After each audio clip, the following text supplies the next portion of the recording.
dangerous. It's dangerous to podcast alone. I'm your did I even play any games this year? Host Madelyn. I'm your greedy little gobbler, host Emma. And thanks for tuning in to this week's show. As promised, a few days into January 2026, we're talking about 2025 in games. Yep. It was a year. It sure happened. A year that passed. Certainly, there were some games. It in real life took exactly a year to pass a year, but in perception, it was more than a year. So Against all odds, games.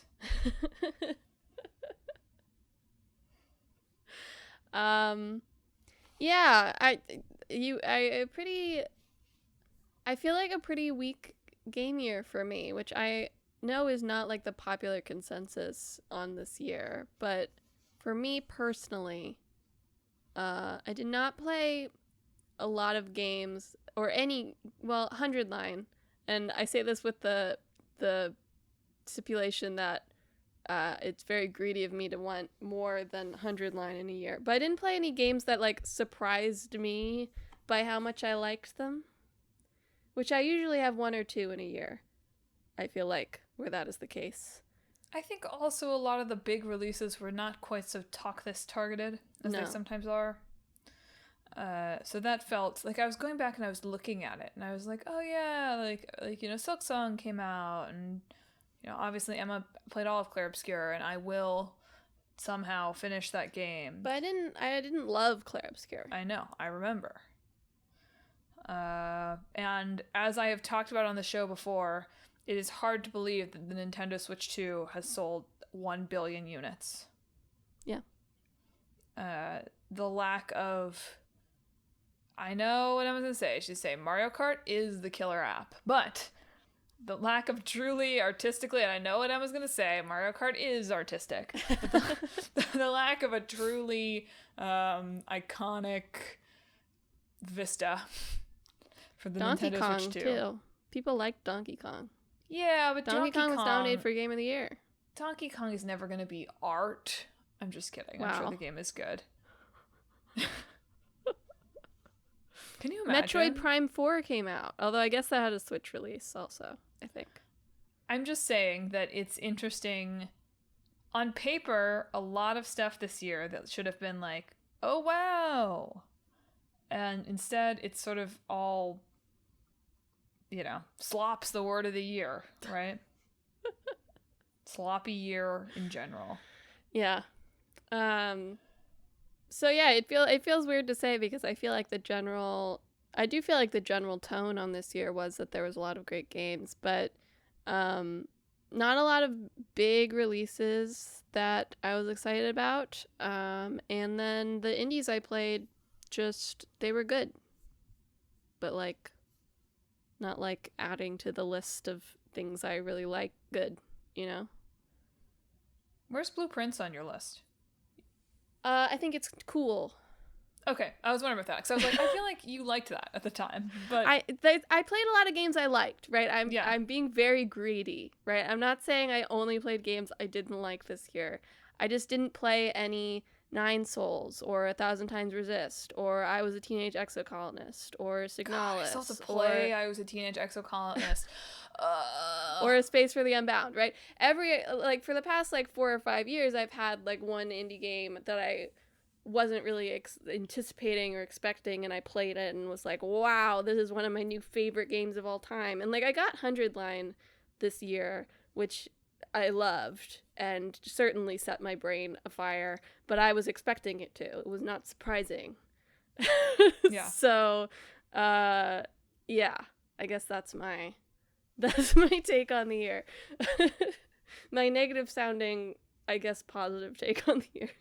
Well, it just all got overshadowed by everything happening in the industry, and to some extent that's been true for years. I mean, technically fewer layoffs this year than last year. Sure. I mean, okay. But not that there were few layoffs. Yeah. Just fewer.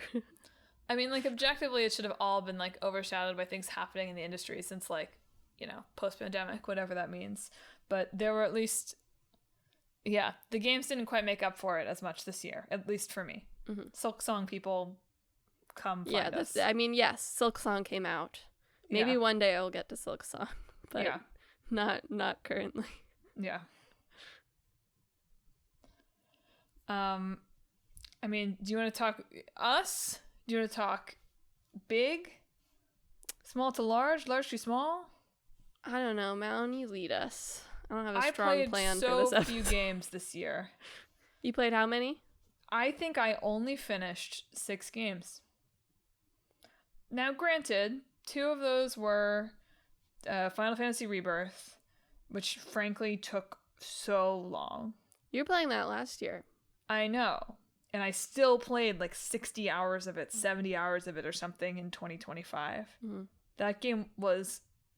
It's such a shame. That game was such a slog for me in like the first part of the year in the winter time where I probably could have gotten energized about a bunch of other games. And instead I was like, I simply must finish this game. And I liked I liked Remake quite a lot. And Rebirth has, to a certain extent, sapped my enthusiasm. I will play the end of the trilogy, obviously, but I really hope it's more like Rebirth than... I really hope it's more like Remake than Rebirth. Because Rebirth was too... I understand why it might have been great for some people. It's too much for me. Fair enough. Yeah. I mean, I don't... Well, that's not true. You do like big games. They have to be big in a certain way. Something I've, like... This isn't, like...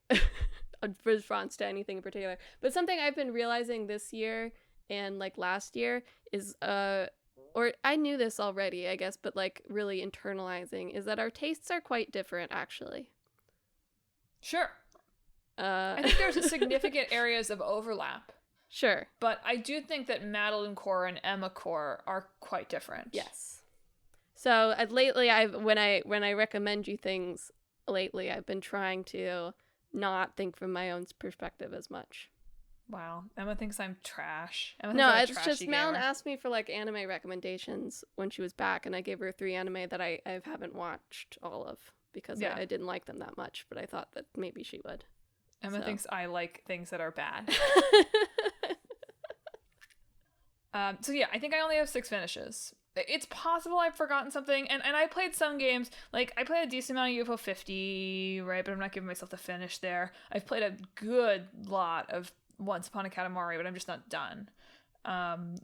So, and like, you know, like one of my resolutions to preview is that I have a bunch of games that I'm playing now that I think I can finish by spring, and I really should. I would feel bad having, like, I'm enjoying all of these games enough to keep playing them. It's not like, every once in a while I've gotten to the end of the year and been like, okay, like, we can put this down. Mm-hmm. No, I'm enjoying all these games. I just need to play them. And so one of my goals is to do that really by the end of February. I'll have to take a big break in the middle of February for travel, for Talk This Travel, but I think I can do it. Mm-hmm. If I put my mind to it. Mm-hmm. But yes, I think I have 6 finishes, which is first one was Firewatch, right? Which, by the way, totally failed on my, obviously with only 6 finishes, totally failed on my finish a game every month situation. Yeah. Absolute. I think it was a good idea. I still think it's a good idea. I'm going to try to do it again in 2026. But did not hit it at all. So I played Firewatch. I played Pirate Yakuza in Hawaii, which was awesome, but also was pretty huge game for what it was, even though it's not as big as the other ones. Still, I think I played like 50 hours. I played freaking Final Fantasy for my whole life. Mm-hmm. A game which, were it on the Nintendo Switch and I could play it on a commute, maybe I would have liked better. I'm gonna say that. I'm gonna make that hot take. Maybe she had a PlayStation Portal. How does it even work? I don't know. What's even the point of that? I can play it from in here instead of in front of my TV. What's the point? I don't know. I played Despelote, which was good, if not my, like, it's not my game of the year. right? Mm-hmm. I played To a T, Mhm. which, again, is a game that is almost impossible to recommend to any adult friend, Mhm. but I think was really great for what it was, Mhm. and certainly hard to say this because there's some real bangers in Once Upon a Katamari, but might be the music game of the year. Mhm. And I played Consume Me, which was probably my indie. If you didn't have any, it was my indie that I just sort of played at random and loved. I think, yeah, I really loved that one. And then I started a bunch of games in the fall that I didn't finish. Because work was really busy, and then I had holidays and travel and whatever. So yeah, only 6 finishes, which is so, I don't remember exactly how many I did last year, but it's so much less than I have finished really in the like post-college talk this era. So it's rough to be 30. Yeah. Basically. And I aspire to do more. I look forward to hearing about your more mobile games as they enter your phone. More idle little mobile games. I'm like not going to 2048. be, I don't want to play more idle mobile games. I don't want to do it. That's not a judgment thing. I just... Emma was like, oh, I have a recommendation for you. It's not something I would like, but have you heard of Fruit Ninja? I played Fruit Ninja plenty when it came out. Have you heard of Temple Run? I played Temple Run plenty when it came out. I know. I'm just kidding. Well, for me, I finished 30 games. Jesus Christ. With, I wrapped up the post-game of Reverie and finished Promise Mascot Agency right on New Year's Eve. So, 2 coming in. On the dot, just under the wire. Under the wire. Yeah. No, it was in the morning. Or the afternoon. It was not right on the line. Okay. But yes. 5 more games that didn't have like endings, but I played some chunks of. Plus a lot of Hades 2 and a lot of baby steps with you. It is a shame that we almost certainly will not finish Baby Steps. I'm gonna make you play it when next time you're here. So okay, it's a shame that we won't finish it until 2027. Yeah. At this rate, the next time we encounter another cactus segment, maybe the worst segment of gaming of the year. I don't think there's that much left. So we'll see. It's true. It does feel like we've hit like a. You know what? Actually, I do feel like Baby Steps is probably the most interesting indie I've played this year. I will say that. It's definitely unafraid to be itself. Yes. Which I do like about it. I'm not disagreeing that cactus part sucked, but at least it was, like, memorable, Like, I will remember that forever. It's cool that you're saying that now. That's a cool take to have now. Yeah. So yes, fewer games. I think I finished 40 last year, which I said was too many. Mm-hmm. So I did play fewer games this year as I had wanted to, but I just don't feel like I selected well, maybe. I don't know. Sure. I did not do as many replays as I want. I only did 1 at the beginning of the year with Transistor. And not very many off my backlog. Most of those were new games, including Transistor, just 7 off the backlog. And mostly those were in the first half of the year with the exception of Reverie. What are your best and worst gaming moments of the year?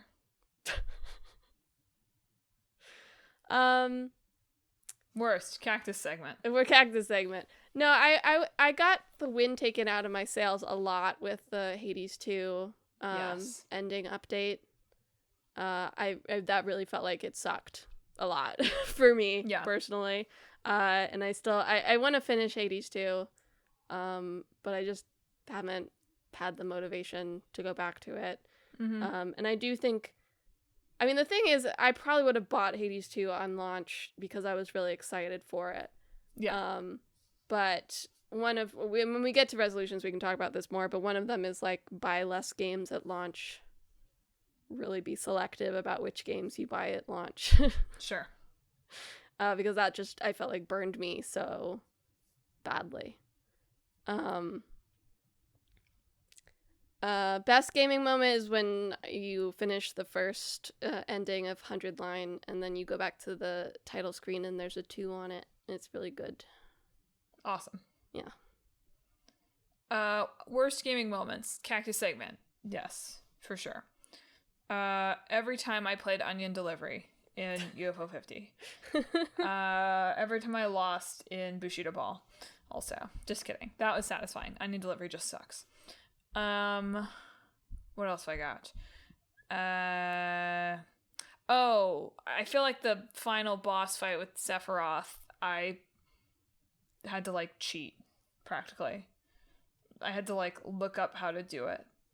I got right to the end, like, 10 times, and it was only after consulting multiple people that it was like, oh, you have to do it a certain, like, you have to have, like, a limit here, basically. There's no other way to do it. That felt like BS. I didn't like that. And also there's, like, a scene at the beginning you sort of can't skip. So it's very Kingdom Hearts core. What else have I got?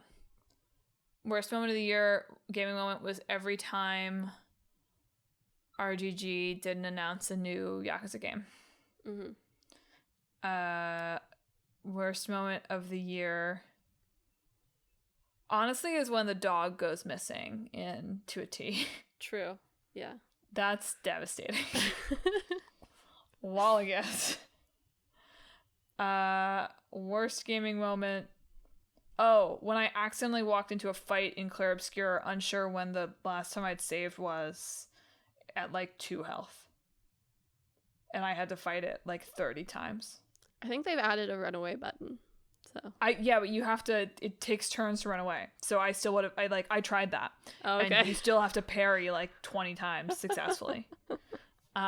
It was really rough, and it took me so long. I realized the whole point of this game is like, learn to parry, like, haha, it's a rhythm game. But there was like one attack that I just could not get the timing down on for so long. And the only way I was going to get through was by parrying. And so sometimes I would get close because they would happen to not do that attack for a few turns. You gotta try dodging sometimes too, Mel. Okay, I couldn't get that down for dodging either. Okay. And also, okay. I just couldn't get something about the timing.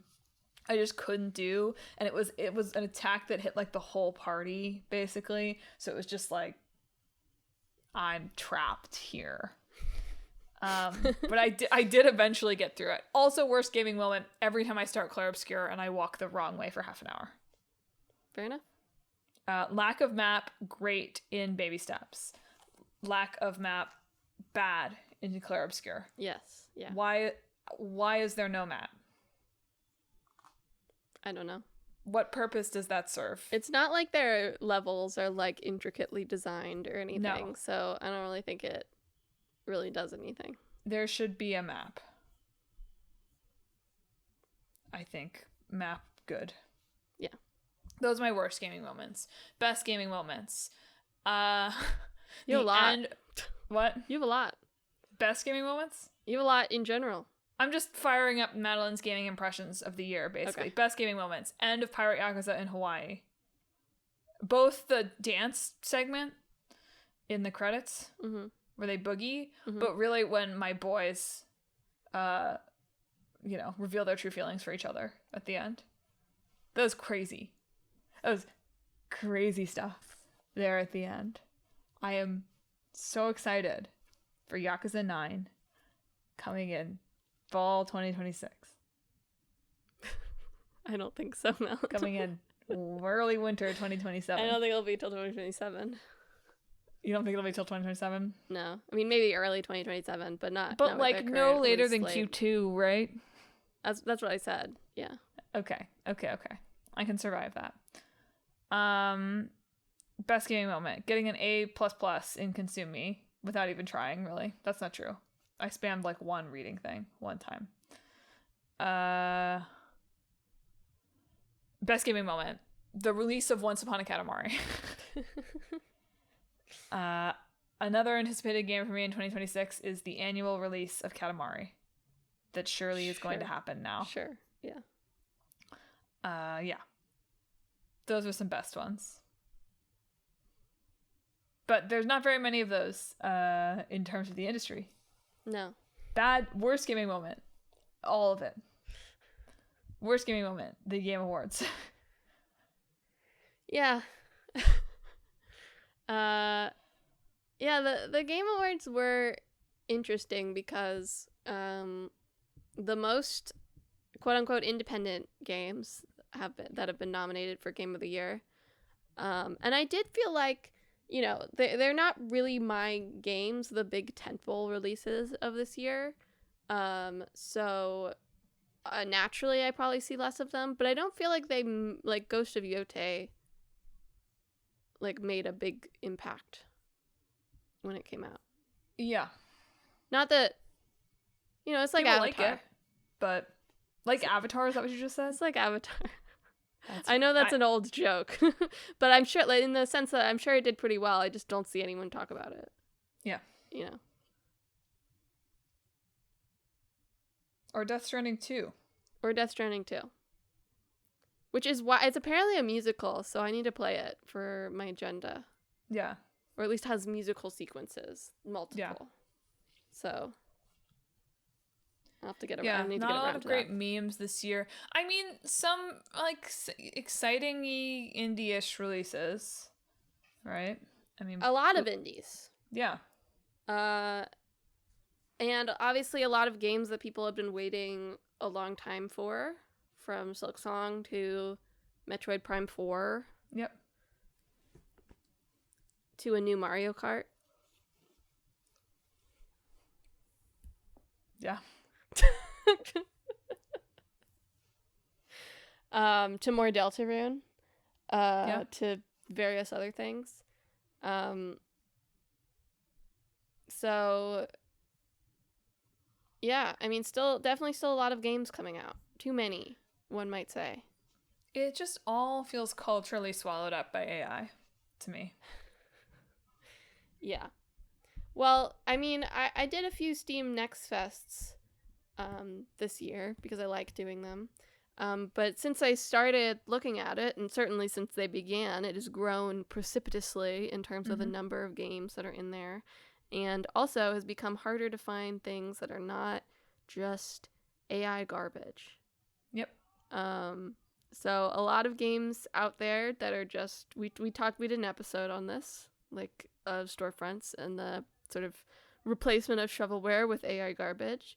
And right here at the tail end of the year, there's been a lot of discussion about the use of generative AI in various forms at various companies by a lot of people who wear suits, right? Yep. Honestly, probably a lot of these people don't wear suits. Fair. The people who wear Mark Metaphorical Zuckerberg style t-shirts and sneakers. Yeah, exactly.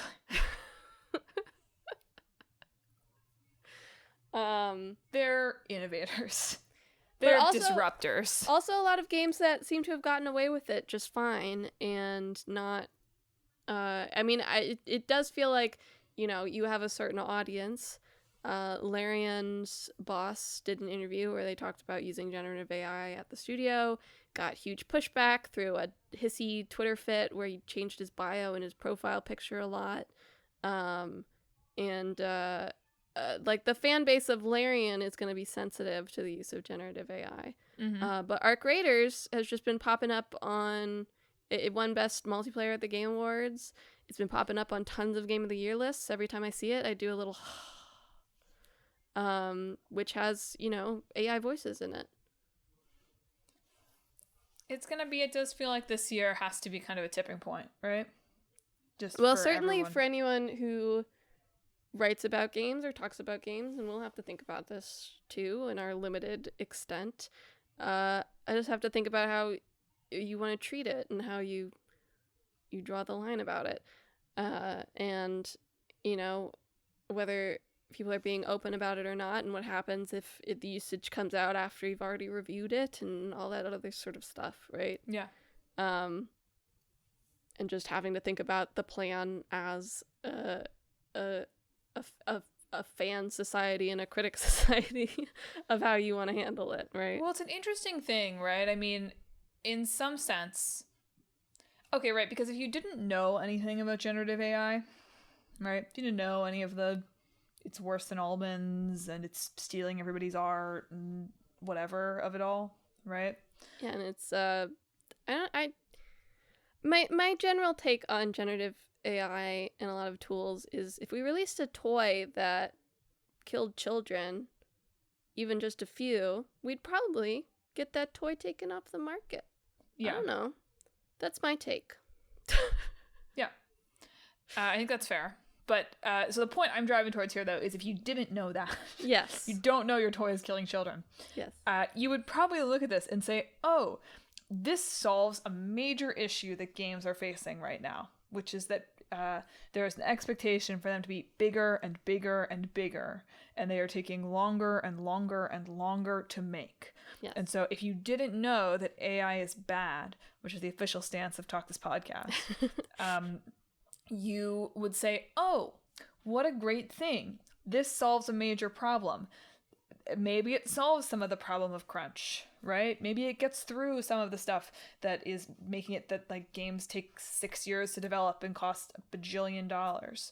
And unfortunately, though, AI is probably going to make games more expensive, not less. It's bad for the environment. It's bad for artists. It's immoral, right? And so it's tricky because, I mean, it's not tricky in some sense, but also games journalism has not always known how to handle like bad working conditions as something that might want to come into play when you're talking about a review of a game.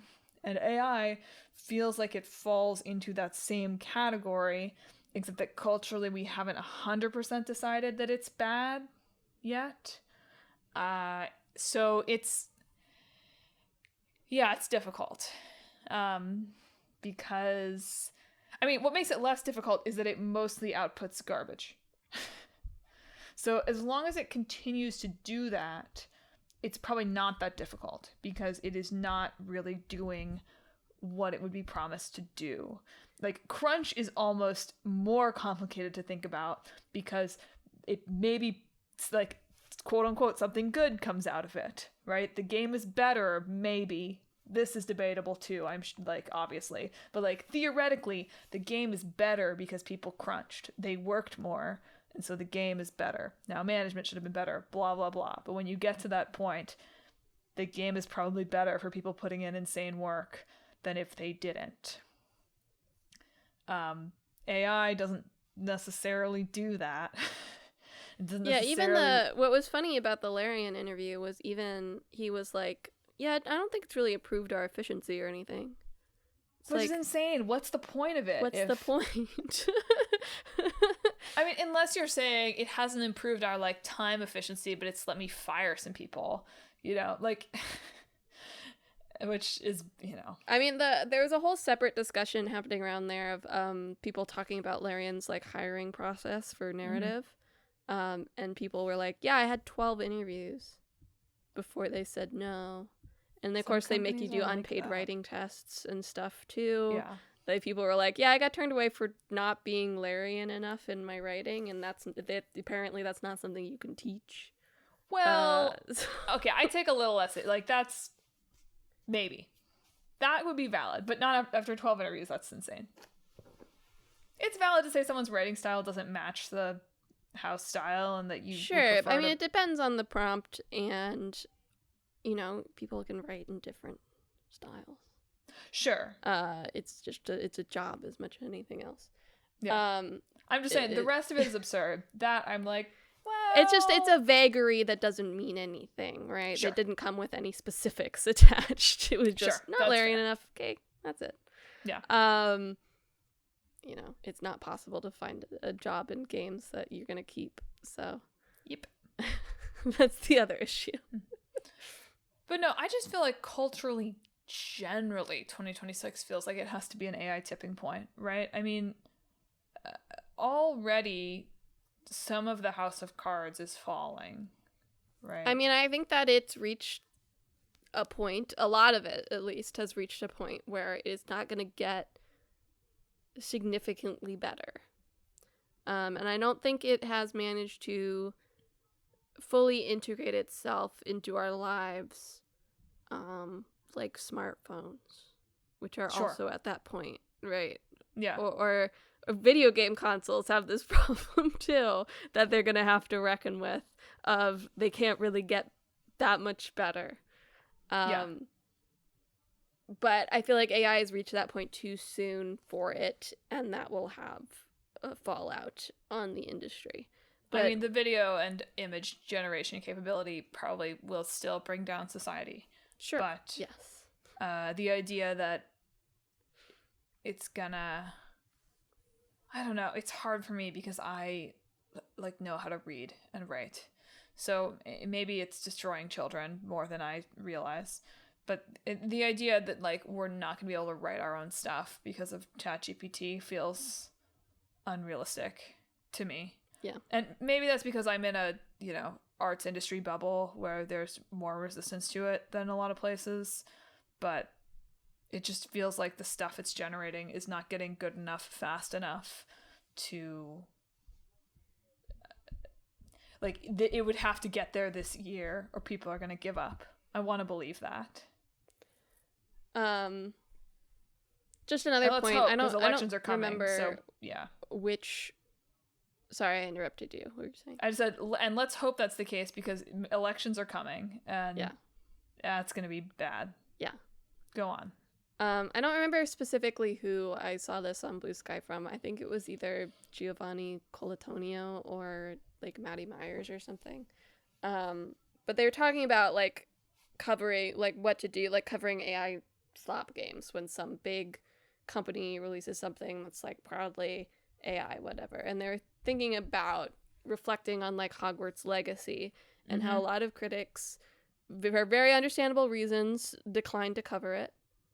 But what that left was a lot of critic reviews of people who were fans who reviewed it and was like, I'm just happy I get to run around Hogwarts of what is a very dull, not very good game.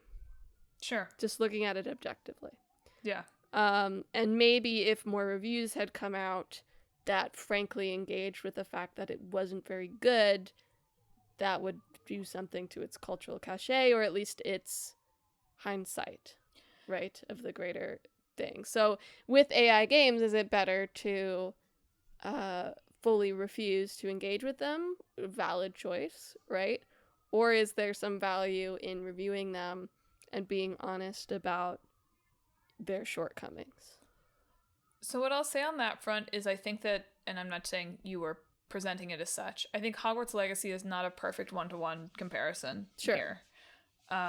It's just more the decisions of like what people not covering it.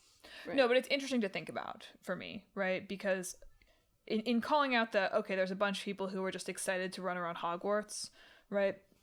A Harry Potter game has a certain level of built-in brand awareness and audience who have, for one reason or another, not encountered Joanne's beliefs or have decided that they don't care or, God forbid, they support her, right? Yes. And so in that sense, like, a bad review is never going to reach someone who's like, I just want to run around Hogwarts. And you have to imagine, I don't mean this necessarily in a like belittling, diminutive way. You have to imagine that such a high percentage of the sales of Hogwarts Legacy are more or less review proof. That in that case, to me, like choosing not to cover it, like makes sense in that case, because what are you going to do? Like, how many people are actually going to read a bad review of that game and be like, oh, I was going to buy it and now I'm not. I just, it feels like a game that is insulated from those reviews to a certain extent. AI games, it does feel like more of it's tricky on a bunch of levels, right? Is it already a game that's getting enough press coverage? Like, are you elevating it by reviewing it at all? Yeah. Right? By putting it on your site, are you getting more people to look at it? Like, that's the other Hogwarts Legacy thing, right? Is everybody knows that game is coming. Like, that's not everybody knows about that. Everybody knows that game's coming out. Anyway, Netflix is buying them, so that Avalanche probably doesn't exist anymore. Great. So R.I.P. Landslide brought you down or whatever. It's an avalanche. Haha. Yeah, God. Netflix. That's not games, but yeah. oof. If only they were at least investing in some cool games there. That'd be a nice silver lining. Yeah. Right? Could they at least have done something cool with their game studio so we could get something out of all of that? No. Cannot. But yeah, it's such an interesting balance with AI games of, is this high profile enough that people will see it anyway, or are you elevating it? Like, that to me would be the consideration. Mm-hmm. Is getting eyes on it something that will be better or worse? Is saying it's bad something that will be better or worse? And what do you do if it's good?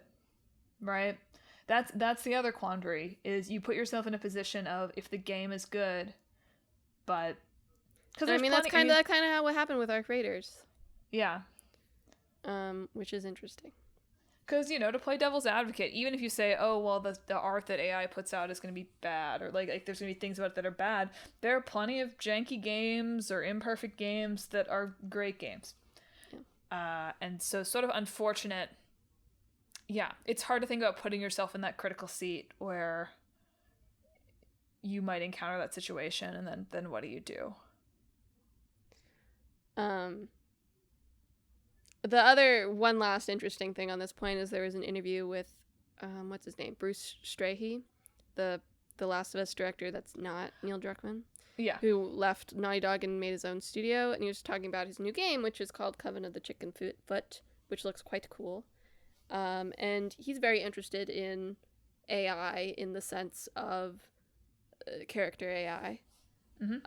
And he was just saying in this interview, like, I can't call it that now because people immediately interpret me as talking about generative AI, which he definitively does not like. What he's talking about is the companion character AI, which is not the same thing.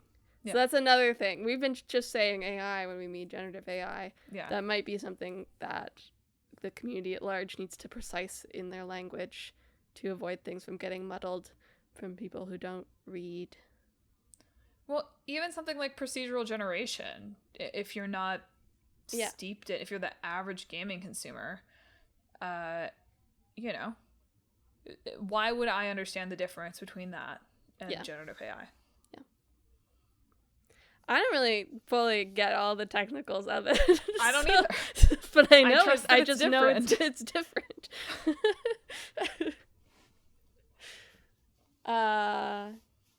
So that'll be fun next year, I suppose. Also fun with all of these, it won't matter because no one will be able to afford games. Correct. Anyway,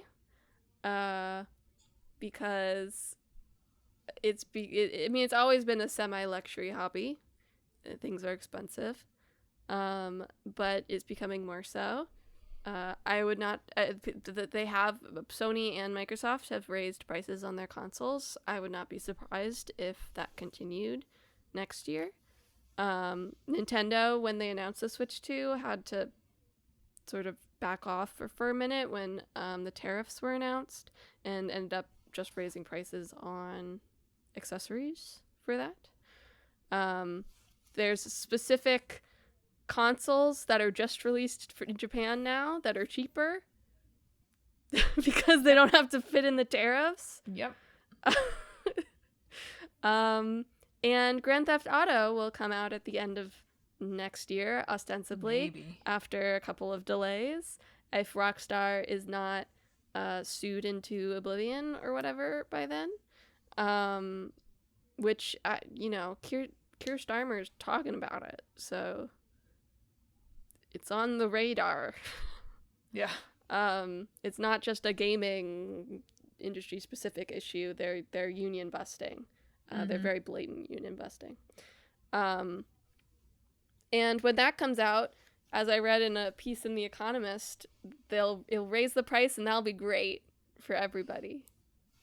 I mean, probably the industry on a whole will look good. Right? Like overall gaming sales. November, apparently awful month for console sales in the US. Like worst month ever for all three.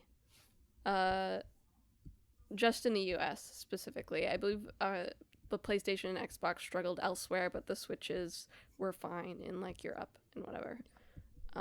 But says something about our economy and whether people can continue to afford games in this economy.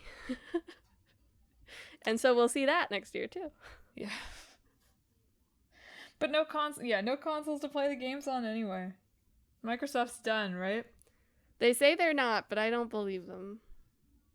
I mean, surely. I mean, they're making like the portable, the handheld one thing. I can see them continuing to partner with like Asus to make stuff like that. But I don't know if they're going to make another Xbox. Okay, counterpoint. At the same time as console sales are down and, you know, we've sort of been smelling in the air for years that Microsoft kind of wants out, right? Ever since Game Pass has kind of deteriorated. They've had a ton of layoffs at Microsoft in general, but that have focused on the gaming division. Yeah. But at the same time, we're getting the Steam chunk, which is what I will call it until they tell me otherwise. What is it actually called again? I don't the know box? what it's called. I genuinely don't know. The machine, the Steam machine, right? Steam chunk. I genuinely Okay. don't know what it's called. Like, I'm not joking about this. I don't know the real name of the console. Okay. And I think they should We've call been it the calling Steam it chunk. the Steam chunk so much I've forgotten what the actual name is.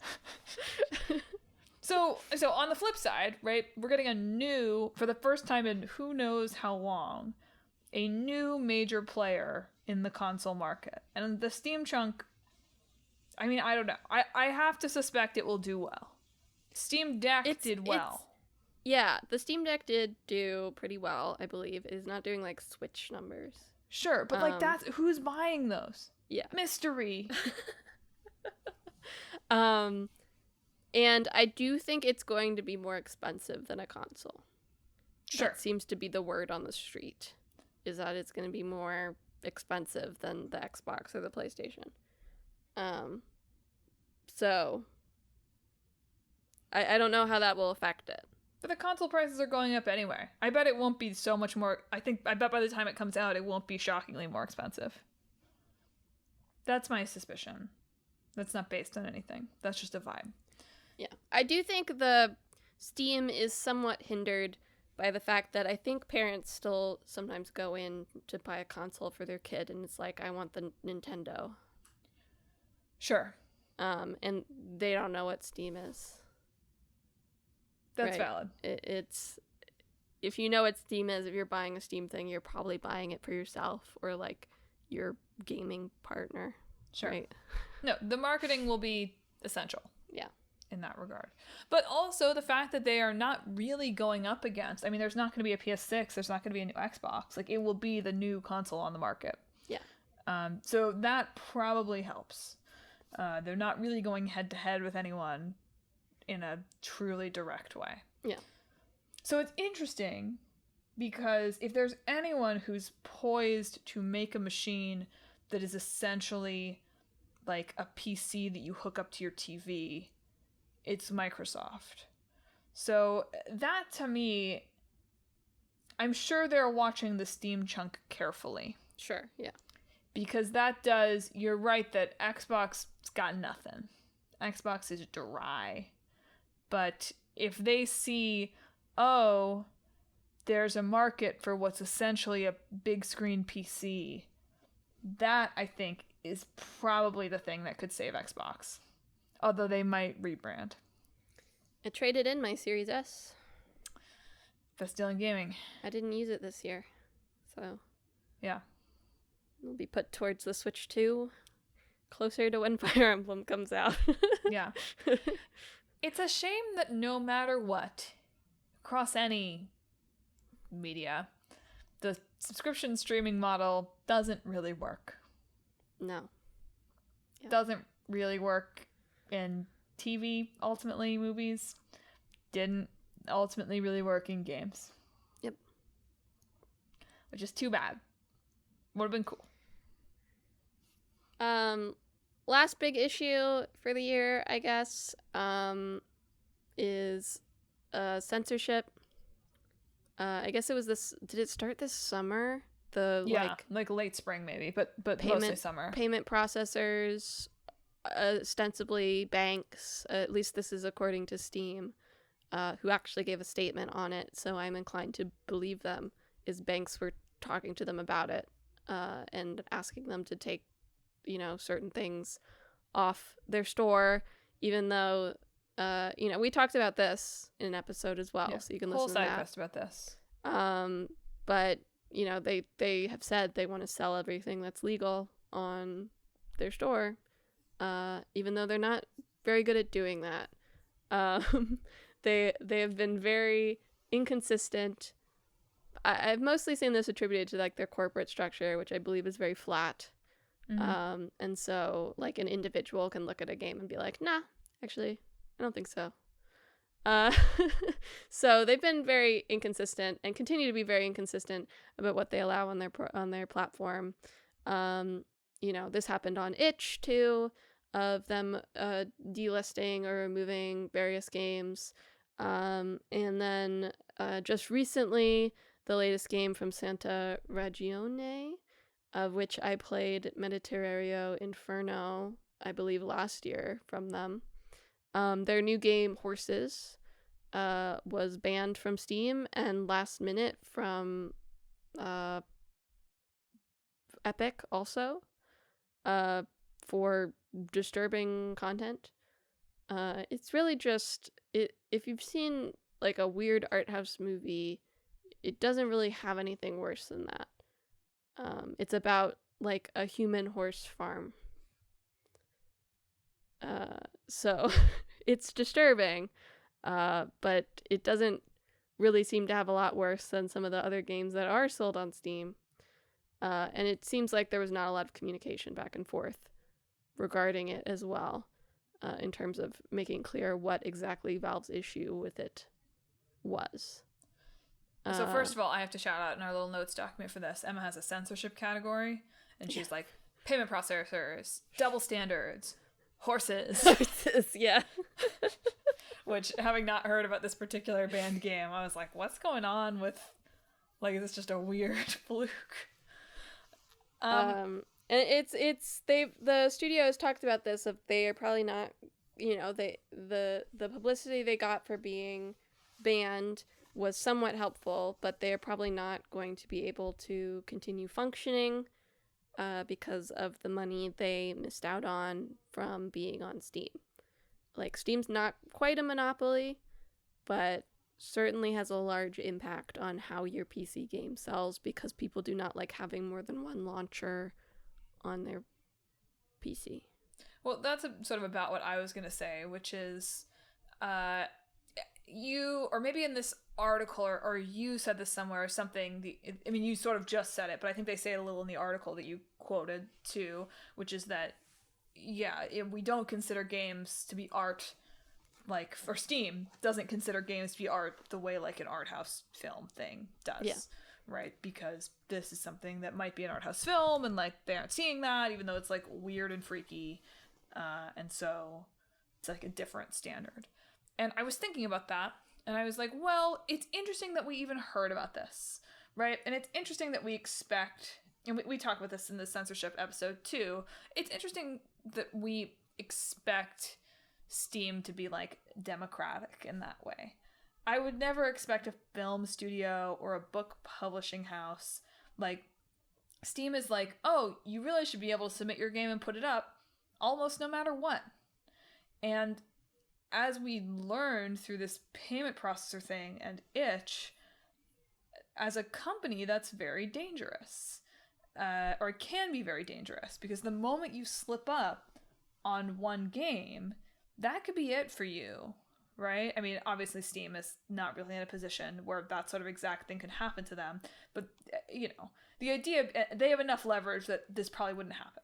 Bro could sell one of his yachts. Sure.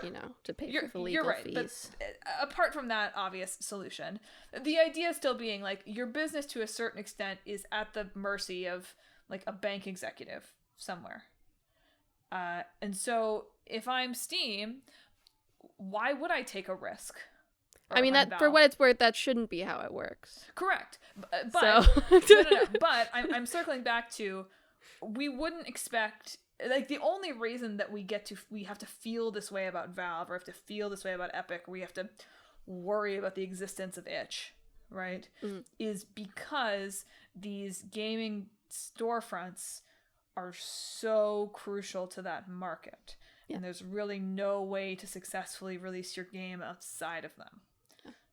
It's just not possible. Maybe it was, in the early days of Steam, it might have been possible. You could do it on your website or whatever, and people would still download it. They won't do that now. They will never discover it. There's just no way. And so it really puts these companies into a position that's, like, to be very charitable, like, not fair to what they are, right? It's actually not fair or reasonable to expect a company to feel like they are walking close to a line on a game. In an ideal world, that would be cool. But this is a company that's meant to make money, and it's a company that, again, is at the mercy of a bank who certainly doesn't understand what's going on here. Is certainly not going to look at that game and be like, oh yes, I am 100% sure that I see this as an art house film and not as a freaky horse game. It's just, it's I mean, it's bad, to be clear. It's bad. It's just funny having been playing Baby Steps, sure, which is on Steam. Yeah. And does feature animal people with their whole donkey hogs hanging out. And that's fine. Yeah. Right?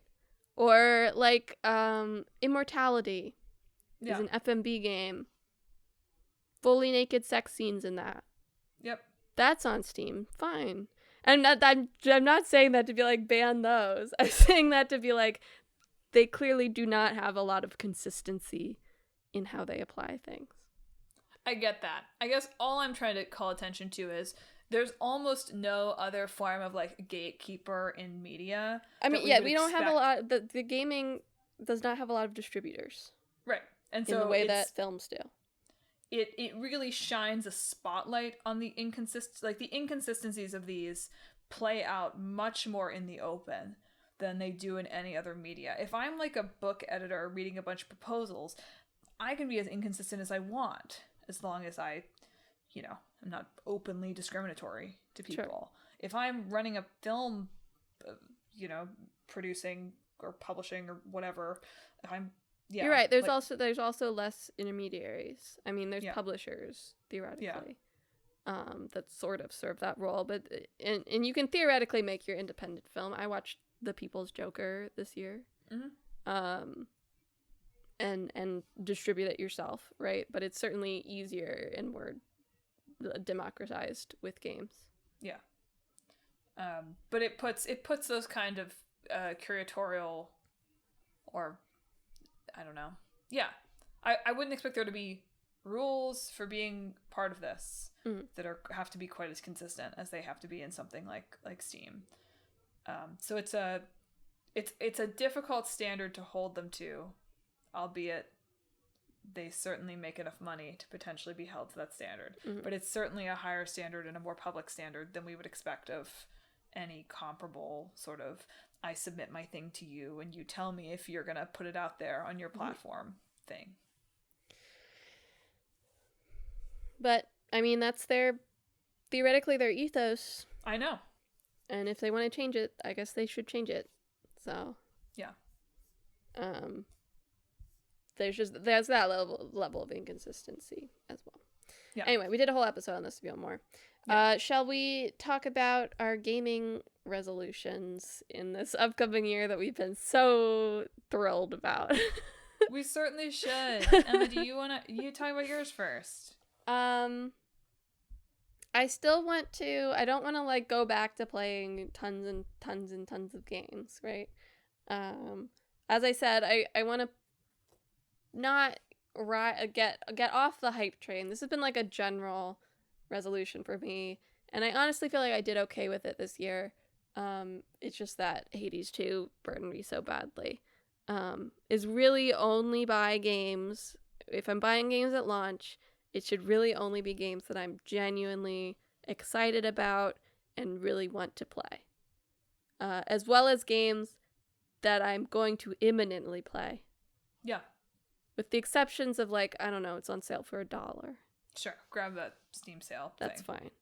fine. But generally trying to just buy games that I'm going to play right then, get back to doing more things off my backlog, because I have a lot of games on my backlog that I'm really excited about playing, that I want to play, that I just did not get to this year.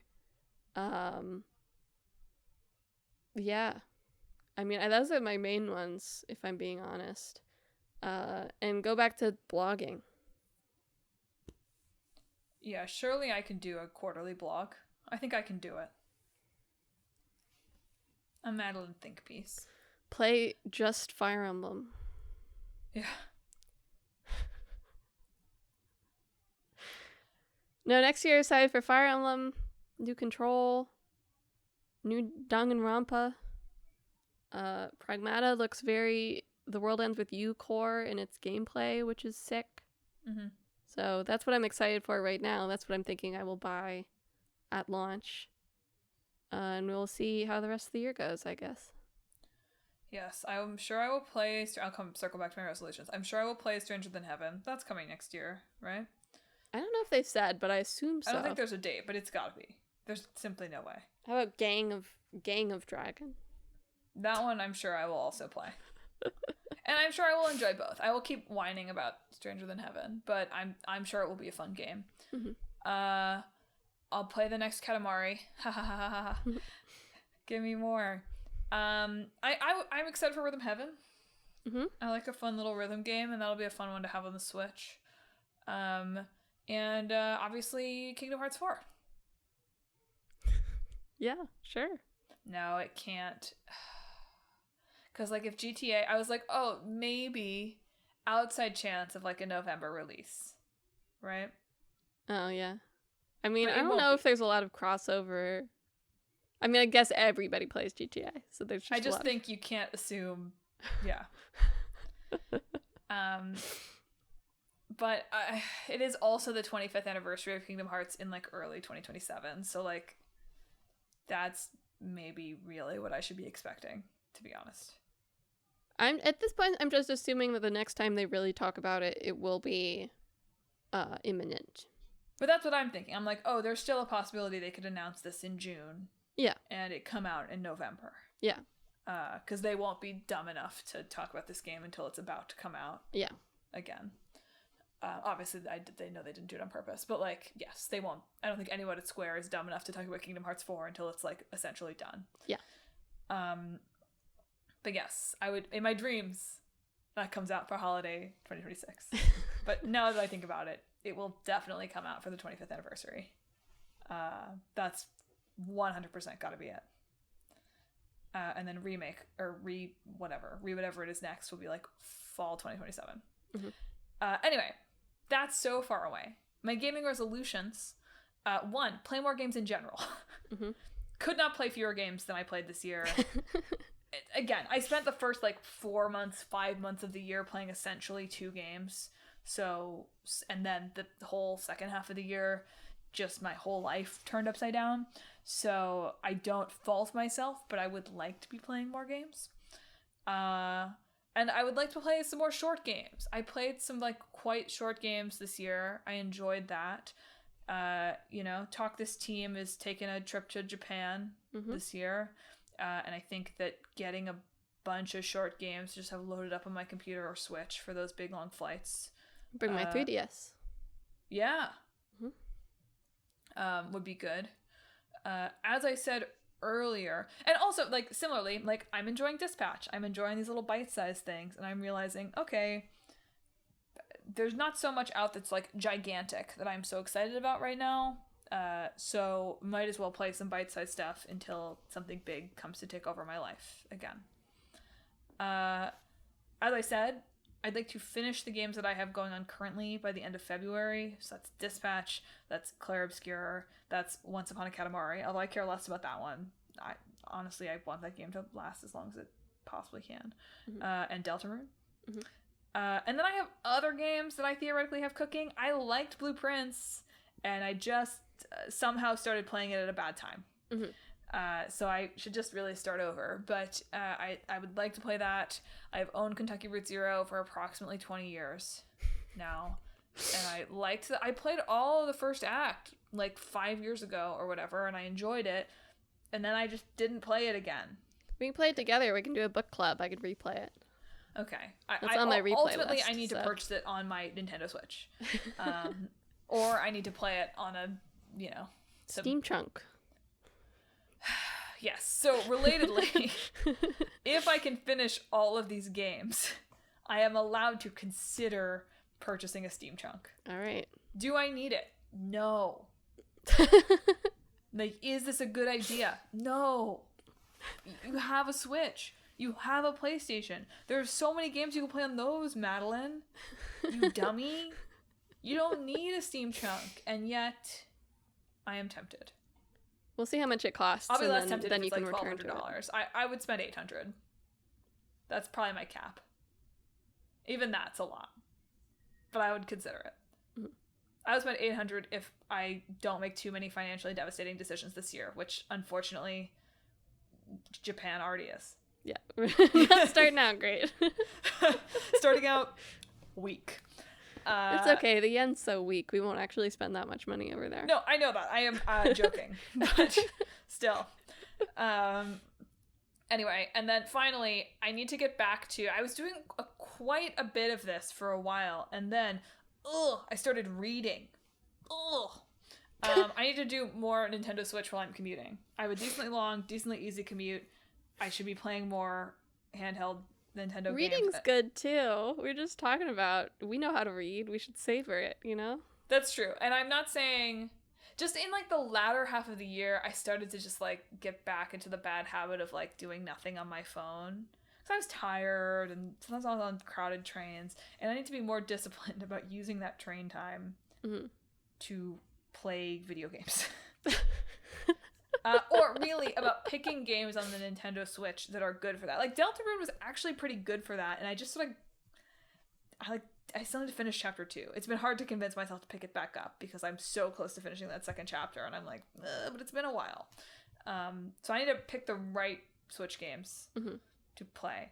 Ooh, another 2026 game I'm excited about. Surely there'll be a Balatro expansion pack, right? I mean, probably. That will ruin my life. I'm excited to report back in a year and be like, I played one game. Balatro. That's okay. That is some people, Those people exist. But I don't want it to be me. Emma, any final summations here? I forgot about Slitterhead. I really liked Slitterhead. That's so interesting. Technically, that came out in 2024, but late 2024. Such an odd game for you to have liked. It was cool. It was sick. I'm not saying it wasn't. I'm just... Sometimes you like games a lot, and I'm like, I don't understand what you like. I thought I understood, and suddenly it's all been turned on its Slitterhead. That's fair. I finished Reverie. That took me less than a year. That's a new record. I'm taking my customary break, and then it will be daybreak time. Waiting to see if it goes on sale at the end of the month. I think I can commit now that if I ever have to be on like extended bed rest, maybe then I'll play Trails. It's probably good for that. Yeah. So we can only hope that you stay nice and healthy. Let's keep our fingers crossed. And on that note, thanks for tuning in to this 2025 year-end episode of Talk This. It's dangerous to podcast alone. Gamers or listeners, what did you play in 2025 that you love? What was your worst gaming moment of 2025? And why was it Sephiroth murdering you for the 10th time in a row? Or the cactus murdering you for the 50th time in a row? What do you? I hope in the next Final Fantasy game, Sephiroth looks at your hard drive and is like, "I see that you failed against that cacti for 5 hours." And he throws a cactuar at you, insta kill. Yeah. What are you looking forward to in 2026? Is there anything big that happened in 2025 that we missed talking about? If you have thoughts about this or anything else we talked about this week or this year, hit us up on social media. We're on Facebook, Instagram, YouTube, and Blue Sky at Talk This Podcast. You can also visit our website, www.talkthispodcast.com, where you can read all about the show, check out the games in the hat, and read our soon-to-be-so active blog. Yes. And if, what else? Oh, duh. Most important thing, new year, new you. If you haven't subscribed, what are you doing? We're on Apple Podcasts, YouTube Podcasts, TuneIn, Spotify, Pandora Podcasts online on the app, Overcast, Pocket Cast, wherever you can find podcasts. I should probably do a 2026 check-in to see that all those things are still operating. But wherever your podcast listening happens, almost certainly you can find and subscribe to Talk This, so you never miss an episode on Sundays. Next week, it's whatever the games are, right? We're not doing a side quest. It's a main quest. Yes, it's the games. Inazuma 11 is our old game. And our new game is Hirogami. Cool. And then after that, it'll be games in which Martin Luther King Jr. appears. I'd be curious if there are any. I know. Having said that out loud, I was like, I wonder if there's a I don't Wikipedia think page so. for that. But we'll see. Civilization, maybe. I bet you he's like an important person that can generate. Okay, yeah. But that might be it. I'll report back when we do a whole side quest on that. But that's it for this week's show. Thanks for hanging with us in 2025, listeners. This is we're like entering the 10th year of time. I mean, we started in 2017. So this is the beginning of what will be the 10th year of Talk This. We're hitting the 9-year anniversary coming up later this month. Wow. Which, listeners, you know what that means? It means new games from the early days of Talk This are now old games. That's true. We'll have to think about that. Who would have thought? It might be good to do some revisits for some of them. Some of the old ones are bad. So, yes. Yeah. That's it. That's it for this week's show. Emma, tie up the year with a bow here. This year, I hope that it's good. Thanks for still being here. And so forth.